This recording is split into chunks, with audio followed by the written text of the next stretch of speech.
Shri Chaitanya school ముందు budget పాఠశాల యాజమాన్యాలు ధర్నా నిర్వహించాయి. నిబంధనలకు విరుద్ధంగా వ్యవహరిస్తున్న చైతన్య స్కూల్ యాజమాన్య తీరుపై పలు ప్రైవేటు స్కూల్ యాజమాన్యాలు మండిపడుతున్నాయి. అనేక ఆరోపణల నేపథ్యంలో కుత్బుల్లాపూర్లోని సుచిత్ర మూడుగుళ్లు ఎదురుగా ఉన్న స్కూల్ని విద్యాశాఖ అధికారులు సీజ్ చేశారు. అయినా అడ్మిషన్లు స్వీకరిస్తూ విద్యార్థులను చేర్చుకోవడంతో కోర్టును ఆశ్రయించిన బడ్జెట్ పాఠశాలలు చర్యలు తీసుకోవాలంటూ డిమాండ్ చేస్తున్నారు. మంచి విద్యార్థులను అలాగే మేము ట్రైన్ చేసిన మంచి స్టాఫ్ను కూడా మోసపూరిత ప్రకటనలతో తీసుకొని మేము 15,000 20,000 ఇచ్చి మంచి ట్రైన్ చేసిన టీచర్స్ను కూడా 25,000 30,000 ఇచ్చి తీసుకొని మా దగ్గర ఉండే మంచి క్రీమ్ని ఇటు విద్యార్థుల్ని అటు టీచర్స్ని కూడా తీసుకోవడంతో మా బడ్జెట్ స్కూల్స్ చాలా సఫర్ అవుతున్నాయి. ఈ విధంగా మేము ఇంతకుముందే 10-15 డేస్ బ్యాక్ డిఓ గారికి కూడా చెప్పాము. డిఓ గారు యాక్షన్ తీసుకున్నామని చెప్పారు.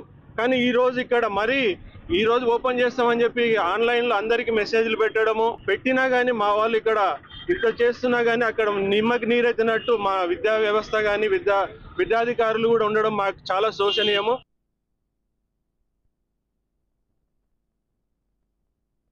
మొత్తం ఇప్పటి వరకు కూడా ఎవరైనా ఆత్మహత్యలు చేసుకుంటున్నారంటే చైతన్య నారాయణ పాఠశాల నుంచే ఆత్మహత్యలు జరుగుతూ ఉన్నాయి.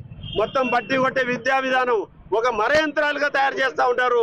ఈ యొక్క పిల్లలందరినీ కూడా ఆ యొక్క మర యంత్రాలు పోయి డబ్బుల యంత్రాలుగా పనిచేస్తూ ఉన్నాయి. డబ్బులు సంపాదించడం తప్పితే వేరే ఉద్దేశం లేనట్టుగా పిల్లల్ని తయారు చేస్తూ ఉన్నారు. IAS IPS చదివిన వాళ్ళు కూడా ఈ రోజున ఆత్మహత్యలు చేసుకుంటున్నారంటే వాళ్ళు ఎవరని చెప్తే చైతన్య నారాయణ చదివిన వాళ్ళే. వాళ్ళకి యొక్క సామాజికంగా ఈ యొక్క సమాజ పరిస్థితులను అవగాహన లేకుండా తయారు చేసి వాళ్ళని మొత్తం కూడా రుద్దేసి వాళ్ళని ఓన్లీ మార్కులకు ఒక యంత్రాలుగా తయారు చేసి పంపిస్తూ ఉన్నారు. నిరుద్యోగులందరూ కూడా పాఠశాలలు పెట్టుకొని దాదాపు 25-30 సంవత్సరాలు నడుపుతూ ఉన్నారు. అలాంటి పాఠశాల నుంచి మంచి క్రీమ్ ఉన్నటువంటి విద్యార్థులందరూ కూడా తీసుకొని ఉపాధ్యాయులందరూ కూడా తీసుకొని ఆ యొక్క పాఠశాలను నిర్వీర్యం చేసి పనిచేస్తూ ఉన్నారు. మొత్తం సెంట్ ఆంథోనీ స్కూల్ ముందట శ్రీ చైతన్య పాఠశాల రీసెంట్గా ఓపెన్ చేయడం జరిగింది.